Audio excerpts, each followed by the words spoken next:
Cube Radio. Salut, c'est Charles Tran avec l'équipe dans 5 minutes. On s'intéresse aux sciences, à l'histoire et à l'actualité. Aujourd'hui, on parle de sommeil et de la mélatonine, cette hormone de plus en plus populaire pour nous aider à régler nos rythmes circadiens. Elle suscite de l'intérêt, en tout cas, chez les insomniaques et les voyageurs qui souffrent de fatigue liée au décalage horaire. Mais ces suppléments sont-ils efficaces, sans danger? La mélatonine peut-elle aider les enfants à trouver le sommeil? Nos amis de l'agence Science Presse se sont penchés sur ces questions. Voici leurs conclusions sous forme de vrai ou faux. D'abord, la mélatonine, c'est quoi? La mélatonine, c'est une hormone sécrétée par la glande pinéale, qu'on appelle également épiphyse, située dans le cerveau. La mélatonine est produite à forte concentration le soir et à faible concentration le jour. Sa job, donc, c'est de maintenir le rythme veille-sommeil, appelé aussi horloge biologique ou rythme circadien. On a réussi à en développer de manière synthétique. Au Canada, plus d'une centaine de produits de mélatonine sont homologués comme produits de santé naturelle. Alors, vrai ou faux? La mélatonine favorise l'endormissement. C'est vrai. La mélatonine peut agir sur le cerveau de deux façons. Elle peut favoriser le sommeil ou aider à synchroniser le rythme circadien avec celui du soleil. Son effet bénéfique a surtout été mesuré sur des troubles du sommeil liés au dysfonctionnement de notre horloge biologique quand notre sommeil n'est pas synchronisé avec le jour et la nuit. Des gens qui s'endorment et se réveillent trop tard ou des gens qui s'endorment et se réveillent trop tôt. Dans les deux cas, la mélatonine agirait en remettant l'horloge biologique à l'heure. Plusieurs études concluent à l'efficacité de la mélatonine dans le traitement de ces syndromes de retard de phase. Santé Canada reconnaît d'ailleurs la mélatonine comme traitement des troubles du sommeil chez l'adulte. Vrai ou faux? Elle est une solution efficace contre l'insomnie. C'est faux. La mélatonine n'est pas une solution à l'insomnie. La mélatonine diminue le temps d'endormissement, mais n'améliore pas de façon notable la qualité ou la durée du sommeil, selon plusieurs études. Selon une revue de 35 essais contrôlés, randomisés, publiée en 2014, l'efficacité de la mélatonine serait limitée. Une méta-analyse, cette fois-ci parue en 2005, notait que la mélatonine induirait de la somnolence et du sommeil et pouvait améliorer les troubles du sommeil. Mais comme ces études sont différentes dans leurs approches, dans leurs méthodes, ça rend la comparaison des résultats difficile.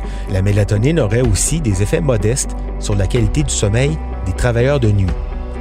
La courte vie de la mélatonine après 20 minutes, le corps l'a pratiquement éliminé, expliquerait donc en partie cette efficacité limitée. Son effet d'endormissement est rapide, transitoire et d'une durée de 3 à 4 heures. De plus, la mélatonine doit être prise à un moment et à un dosage précis qui sont difficiles à établir puisqu'ils varient d'une personne à l'autre. La mélatonine fonctionne donc très bien chez certains et a des effets nuls chez d'autres. Les insomniaques chroniques seraient de ceux qui ne bénéficient pas des bienfaits de la mélatonine.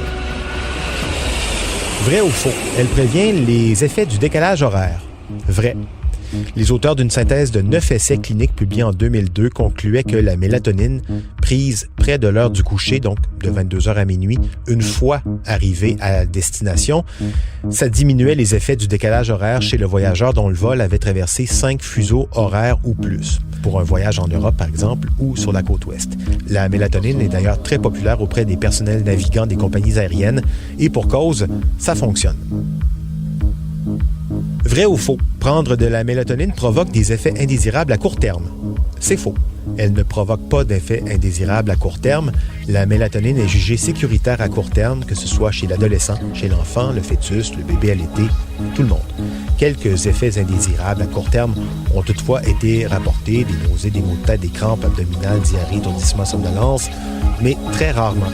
Il n'y a pas beaucoup d'études à long terme non plus, ce qui fait qu'on ne sait pas encore quels sont les effets sur le long terme. Cela dit, la mélatonine est déconseillée chez les personnes atteintes de troubles immunitaires en raison de sa capacité à stimuler ou freiner les réactions du système immunitaire. En terminant, la mélatonine, c'est pas pour les enfants. Vrai ou faux? C'est vrai. En fait, il n'y a pas de ligne directrice pour les enfants quant à l'utilisation de la mélatonine. Santé Canada recommande la mélatonine pour traiter les troubles du sommeil chez l'adulte uniquement. Pour les parents qui donnent de la mélatonine à leurs enfants pour combattre les effets du décalage horaire ou de manière très ponctuelle, ne vous inquiétez pas, c'est considéré sans risque et tout à fait sécuritaire, même pour régler à court terme des problèmes d'insomnie chez les enfants. la mélatonine réduit le temps d'endormissement, allonge la durée du sommeil chez les 6-12 ans. Pour le reste, il n'y a pas d'études qui permettent d'appuyer l'utilisation de la mélatonine chez les moins de 2 ans, par exemple. Un petit rappel en terminant, les troubles du sommeil ne sont pas tous liés à la mélatonine. Il y a d'autres facteurs, consommation de café, tabac, alcool, douleurs chroniques, troubles gastriques, anxiété, dépression, moments de vie difficiles. Ça aussi, ça joue sur les rythmes circadiens. Merci aux collègues de l'agence Science Presse pour cette enquête. Bonne nuit, dormez bien. C'était en 5 minutes.